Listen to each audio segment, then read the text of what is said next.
আমাদের সবার একটাই প্রচার থাকবে এখন 26-এ ব্রিগেড নাম্বার 2 কেই শুধু নয়, দীর্ঘ কয়েকটা বৈঠক আমরা দেখেছি।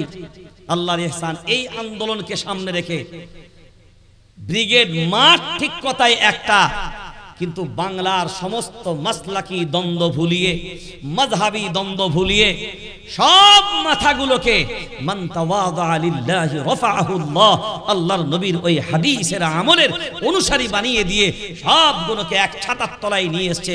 আলহামদুলিল্লাহ। আজকে আমি বলেই ফেলে মিডিয়ার সামনে, এই কথাগুলো প্রচার করলেও আমাদের ভিতরে ভ্রাতৃত্ব ভালোবাসা বাড়বে।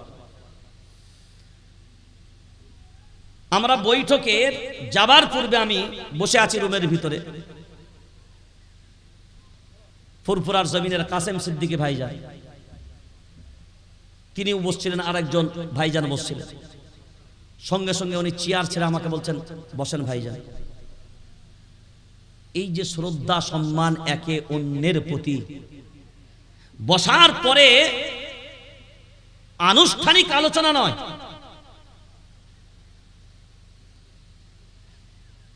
কিন্তু আমাদের মাঝখানে যে ডিসকাসগুলো আমরা করছিলাম, উনিও বললেন, আমরাও বলছিলাম, আরো উলামায়ে কেরাম যারা ছিল, আর আমাদের নিজেদের ভিতরে মাসলাকি দ্বন্দ্ব করলে চলবে না। আমি দিল থেকে কৃতজ্ঞতা জানাই তাকে যে আজকে আমাদের ভিতরে এই চেতনাগুণ, মানসিকতাগুণ জাগ্রত হয়েছে, এবং আমরা সবাই ওখানে বসে থেকে আমরা একটা জিনিস অনুভব করলাম। আমি নিজেও বললাম যে ভাই, আজকের কিন্তু আম পাবলিক তারা এই বিরোধ আর চাই না, এই দ্বন্দ্ব আর চাই না, এই ঝগড়া আর চাই না। এখন মুসলিম সমাজের পুরো মিল্লাত চায়, সব ভুলো আর এক জায়গাতে একটাই দরজা খুলো।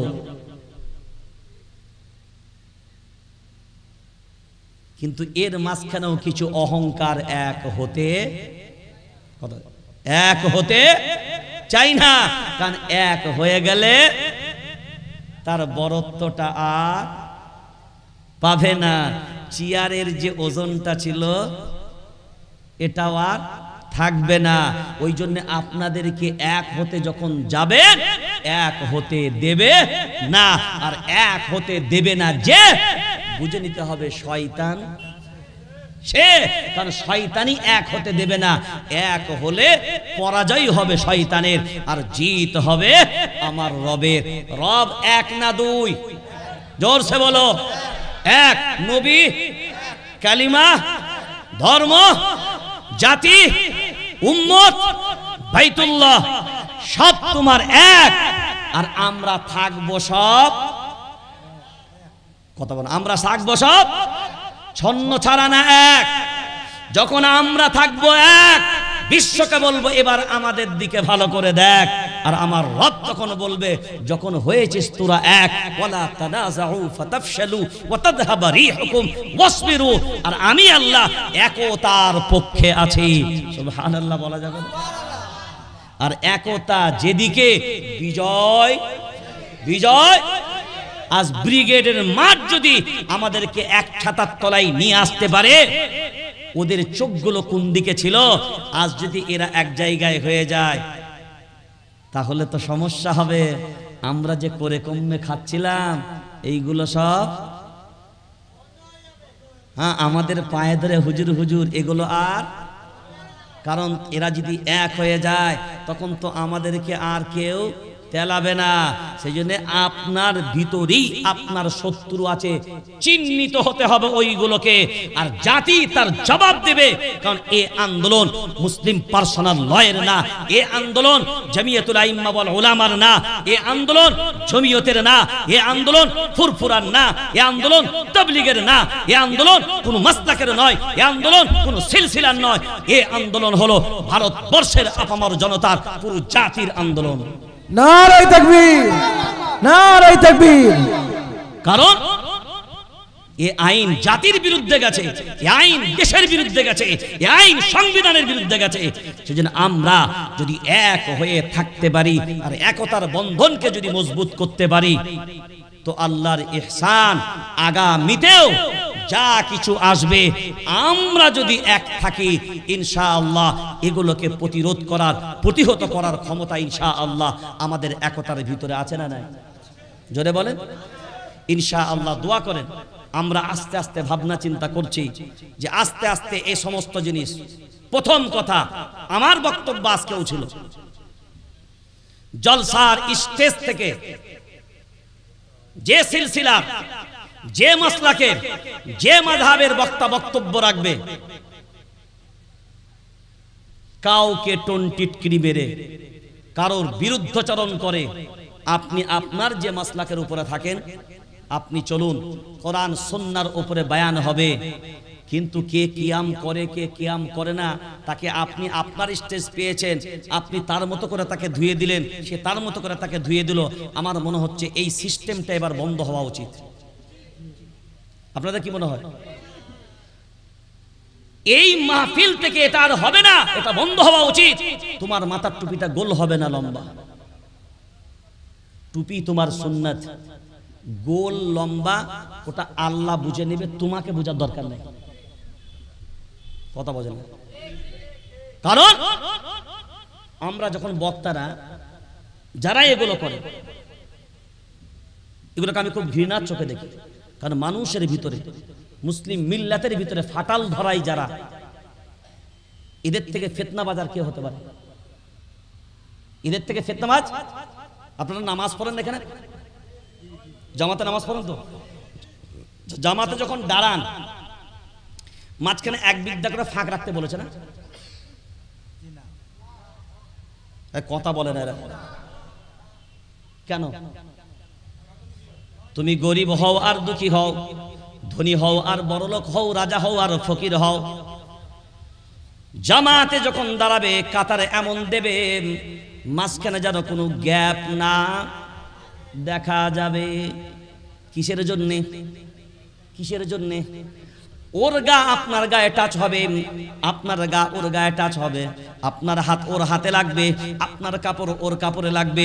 কারণ একে অন্যের সাথে যখন টাচিং হবে তখন একটা সেটিং হবে, যখন সেটিং হবে তখনই ভালো করে ফিটিং হবে, আর যখন ফিটিং হবে ওই প্রোডাক্টটা কিন্তু ভালো। আর ফিটিং না হলে যে নাট বল্টু সেটিং হবে না, ও নাট বল্টু ফিটিং। আর যখন ফিটিং হবে না তখন যাতে সেটিং করছিল ওটা কাজ হবে না। জাতিকে এখন ভাবতে হবে, এখন আমাদের একটাই লক্ষ্য। আমি আপনাকে ভারতবর্ষের যে আইনগুলো পাস করেছে তার টোটাল ডকুমেন্টসগুলোই আমার সামনে ছিল, ওগুলার আপনাকে অত দেখে লাভ নাই। এখন যে আমরা আন্দোলনমুখী হব, আমি আজকেই রাস্তায় আস্তে আস্তে আপনাদের তমলুকের এত বৃহৎ আন্দোলন সামনে শুক্রবার বন্ধ করে দিয়েছে। বন্ধ করার পিছনে কিন্তু আমাদের লোক দায়ী। যারা এগুলো করছে তাদেরকে কিন্তু জাতি চিহ্নিত করবে, প্রয়োজন এসছে। মুসলিম মিল্লাতের ভিতরে ফাটল ধরাবে যারা, জাতিদের কাছে চেহারা উন্মুক্ত হওয়ার প্রয়োজন আছে।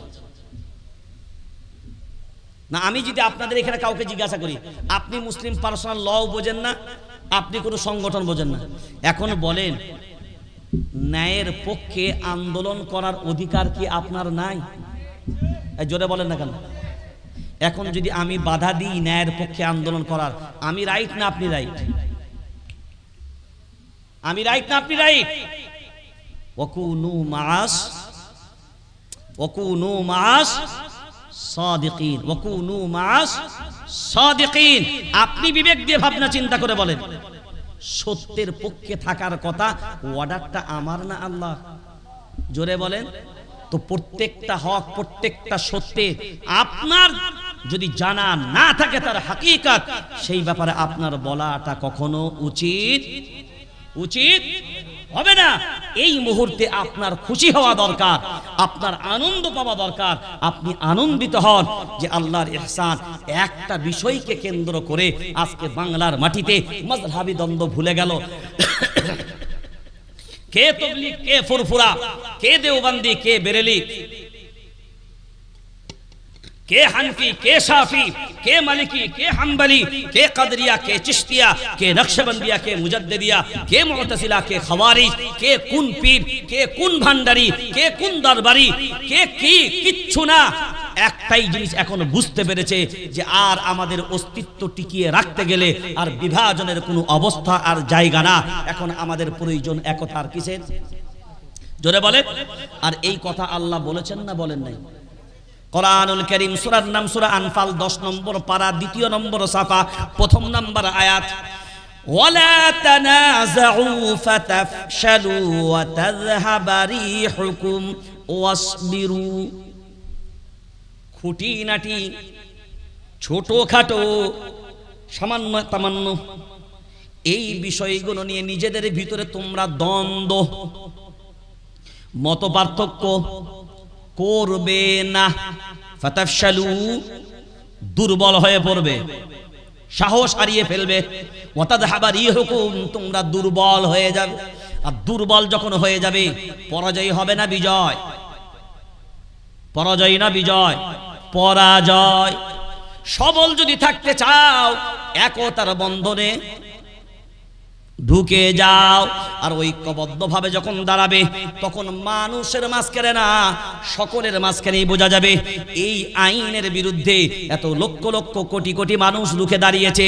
শিখ ভাইরা যদি কৃষি বিল আন্দোলন, তারা যদি কৃষি বিল প্রত্যাহার করাতে বাধ্য করে সরকারকে, কয়েক লক্ষ মানুষ মিলে, আমরা কোটি থাকার পরেও আমরা যদি ঐক্যবদ্ধভাবে চেষ্টা চালাই, তাহলে এই আইনকে কি প্রতিহত করা যাবে না? করা যাবে না? আইনের পথে আমরা যে লড়াইটা লড়ছি, আইনের পথে লড়াই, আমরা আমাদের আইনের পথে চলবে। আর মাঠের যে লড়াই, সেটা ইনশাআল্লাহ মাঠের পথেই চলবে, দুই দিক থেকেই চলবে। দোয়াও চলবে, দাওয়াও চলবে। তো আগামী 26শে April All India Muslim Personal Law বোর্ডের নেতৃত্বে এবং বাংলার আপামর জনতা বহুমুখী সংগঠনদের যৌথ প্রচেষ্টা উদ্যোগে, কিন্তু ব্যানার একটাই, মুসলিম অল ইন্ডিয়া মুসলিম পার্সোনাল ল। এই ব্যানারে আন্দোলন হবে সব জায়গায়, যেখানে যেখানে টুকরো প্রচার। আমাদের সবার একটাই প্রচার থাকবে এখন 26শে ব্রিগেড। নাম্বার 2 নাম্বার ইলানটা করে যায় মুসলিম পার্সোনাল ল বোর্ডের পক্ষ থেকে। 30শে এপ্রিল, তারিখটা বলুন। 30শে এপ্রিল রাত্রি 9টা থেকে 9:30 পর্যন্ত আধ ঘন্টা একটা প্রতিবাদ হবে। প্রতিবাদের নাম হলো বাত্তি গুল। প্রতিবাদের নাম বাত্তি গুল, বাংলায় যেটাকে বলবেন আলো বন্ধ। আলো বন্ধ। 30শে এপ্রিল রাত্রি 9টা থেকে 9:30 পর্যন্ত প্রত্যেকটা বাড়ির লাইট বন্ধ থাকবে। ডেটটা ডায়েরিতে নোট রাখবেন। এটা আমরা ব্রিগেডের সমাবেশ থেকে ইনশাআল্লাহ সেদিনকেও ডিক্লেয়ার দেবো, কিন্তু অনেকে হয়তো নাও যেতে পারে। তো এই জন্য আমরা আগাম জানিয়ে দিলাম। এই প্রোগ্রাম এখনো পর্যন্ত আপনাদেরকে শুনিয়ে রাখলাম। বাকি যে প্রোগ্রামগুলো আছে ইনশাআল্লাহ ব্রিগেডের ময়দান থেকে আমরা ঘোষণা দেব, কারণ কর্মসূচি আমাদের রেডি হয়ে গেছে। আর সেই ফর্মুলা অনুযায়ী বাকি আন্দোলনগুলো চলবে ইনশাআল্লাহ। বাংলার মাটিতে নয়, ভারতবর্ষের মাটিতে এটা রোকার চেষ্টা করবে যারা, ইনশাআল্লাহ সব চক্রান্তকে উপেক্ষা করে আমাদের ঐক্য, আমাদের একতা, আর আমরা আল্লাহর প্রতি, রবের প্রতি ভরসা করে আল্লাহর দিকে তাওয়াজ্জু রেখে আমরা ঐক্যবদ্ধভাবে যদি আগাই, ইনশাআল্লাহ সব চক্রান্তের বেড়াজাল উপেক্ষা করে ইনশাআল্লাহ আমাদের লক্ষ্যে আমরা অবশ্যই পৌঁছাতে পারবো ইনশাআল্লাহ। সেই জন্য কোন রকমের কোনো জায়গা নেই যাদের ভিতরে দাররা পরিমাণ। আজকে এখনো পর্যন্ত আমি যখন স্টেজে বসেছি তখনো পর্যন্ত মেসেজ, হুজুর 26 তারিখের প্রোগ্রাম হচ্ছে। তো এটা একটা চক্রান্ত করে ভাঙার চেষ্টা করেছিল। এরপরে হয়তো নতুন চক্রান্ত আবার তৈরি হন, এই প্রোগ্রামের ব্যাপারে ডিস্টার্ব করার জন্য নতুন চক্রান্ত আবার তৈরি হবে। কারণ যারা বদমাইশ, তাদের বদমাইশের প্ল্যানও বদমাইশের হবে। একটা ফেল হবে তো আর একটা রেডি হবে। আমরা কোনো প্ররোচনায় পা দেব না। আর প্রত্যেককেই বলবো যারা যাবেন, রাস্তায় কোনো স্লোগান হবে না, রাস্তায় কোনো, এটা আমাদের কঠোর নিষেধ। যারা ছোট ছোট সভাগুলো করবেন 26 তারিখকে লক্ষ্য রেখে, পথ অবরোধ হবে না। হ্যাঁ, এগুলো মিডিয়া যারা আছেন, পথ অবরোধ হবে না, বাইক র্যালি হবে না, রাস্তা বন্ধ করে মিছিল হবে না, সাধারণ আম পাবলিককে কষ্ট দিয়ে আন্দোলন হবে না, আপামর জনতা সাধারণ নাগরিককে পাশে সাথে নিয়ে আন্দোলন করতে হবে। এটাই মুসলিম পার্সোনাল ল বোর্ডের সিদ্ধান্ত। আপনাদের মত কি? কারণ এটাই হওয়া উচিত। আর দ্বিতীয় নম্বর, হিংসাত্মক কোনো আন্দোলন, কোন ধর্মের বিরুদ্ধে কুরুচিকর কোনো মন্তব্য। কিন্তু আমি অবাক হই, বাংলার প্রতিনিহত বাংলার কয়েকজন আছে মুসলিমদের বিরুদ্ধে যেভাবে প্রতিনিহত যে বক্তব্যগুলো দেয়, পুলিশ যে কেন এদের অ্যারেস্ট করে না, এটা আমার বোধগম্য এখন আসে না। সরকার যে কেন অ্যাকশন নেয় না, এটা এখনো পর্যন্ত বোধগম্যে আসে না। সেই জন্য সত্যের জয় হবে নিশ্চয়, এটা কেউ ঠেকাতে পারবে না। মিথ্যার পরাজয় হবে এটাও নিশ্চয়। আস্তে আস্তে মুর্শিদাবাদের যে চক্রান্তের বেড়াজাল যেটা দিয়েছিল আর যে কুরুচিকর জায়গাগুলো তৈরি করেছিল, আস্তে আস্তে কিন্তু মিডিয়ার ভাইরাই সব খোলাসা করছে। আরো সত্য সামনে আসবে, সব জিনিস আস্তে আস্তে আমরা জানতে পারবো এই চক্রান্তের আসল হেডমাইন্ড মাস্টার কারা। আর আমরা চাইব প্রশাসনের কাছে যারা এই ধরনের কুচক্রের সাথে সম্পর্ক রেখেছে, এদের উপযুক্ত শাস্তির ব্যবস্থা হওয়া উচিত। আমার শান্ত বাংলাকে অশান্ত করবে, এটা কখনো মেনে নেওয়া সম্ভব, কারণ আমরা সবাই শান্তি চাই, শান্তিকেই ভালোবাসি। সেই জন্য আমরা দায়িত্ব নিয়ে এই কাজগুলো করব। আর এখান থেকে 10 থেকে 12 জন যাদের কন্ট্যাক্ট নাম্বার একদম 12:30 বলেছে, 12:30 একদম বেজে গেছে, আর 1 মিনিট হবে না। 10 থেকে 12টা দায়িত্বশীল যারা দায়িত্ব নেবার মতন উপযুক্ত আছেন, এরকম ব্যক্তি ছেলেরা তৈরি হবে। 10 থেকে 12 জন আপনারা কন্ট্যাক্ট নাম্বার নাম সহ একটা লিস্ট করে কারা আছেন কালকের মধ্যে আমাকে পাঠিয়ে দেবেন, ঠিক আছে? আর এখান থেকে কটা কি গাড়ি করছেন না করছেন এগুলো আমাদের সাথে যোগাযোগ রাখবেন। কিভাবে যাবেন তার গাইডলাইন আমরা গ্রুপগুলোতে ওই নামগুলোকে অ্যাড করব। আমাদের প্ল্যানিং কে হবে, কি পদ্ধতিতে আন্দোলন হবে, কিভাবে চলবে, আপনারা যেন গ্রাম লেভেলে, অঞ্চল লেভেলে, পঞ্চায়েত লেভেলে এক বাক্যে পুরো বিষয়টা জানতে পারেন এবং উপর থেকে নিচে পর্যন্ত একই সিস্টেমে যেন আন্দোলন হয় গঠনমূলকভাবে।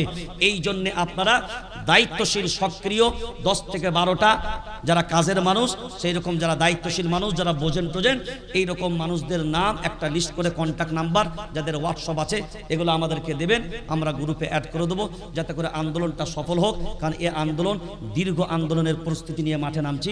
কারণ একদিন সভা করে শেষ করে দিলে হবে না, যতদিন আইন বাতিল না হচ্ছে ততদিন পর্যন্ত ছাড়লে। সেজন্য আল্লাহ আমাদেরকে হেফাজত করুক, আল্লাহ আমাদেরকে তৌফিক দান করুক। আমরা দোয়া করব সুপ্রিম কোর্টের যারা জাজমেন্ট, যারা এই মামলা দেখছেন, আমরা দোয়া করব আল্লাহ ওনাদের ব্রেনে যেন আল্লাহ সুবুদ্ধি দান করেন এবং আল্লাহ যেন ওদের মাধ্যমে একটা সুফাইসাল্লাহ, একটা সত্য ফাইসাল্লাহ, একটা সঠিক ফাইসাল্লাহ যেন জাতির সামনে আসে। এই দোয়া আমরা করব ইনশাআল্লাহ। এটা মনে থাকবে সবার। হ্যাঁ, সব জিনিসগুলোই প্রয়োজন। তারপরে এবার আশা রাখবো আল্লাহর উপরে। তারপরেও যদি না হয় আর কিছু করার নাই। আন্দোলন আন্দোলন, আইন আইন, আর আল্লাহর কাছে যেটা, এটাও সব একসাথে রেখে ইনশাআল্লাহ আগাবো। নিশ্চয়ই আমরা আশাবাদী। আল্লাহ যেহেতু বলেছেন ওয়াল্লাযীনা জাহাদু ফীনা লানাহদিয়ান্নাহুম সুবুলানা, তোমরা চেষ্টা করে যাও, সাফল্য দেবার মালিক আমি আল্লাহ। সেটা আমরা আশাবাদী, আমরা চেষ্টা করি, নিশ্চয়ই সাফল্য আমাদের আসবে। ওমা তৌফিক ইল্লা বিল্লাহ। আসসালামু আলাইকুম ওয়া রাহমাতুল্লাহি ওয়া বারাকাতুহু।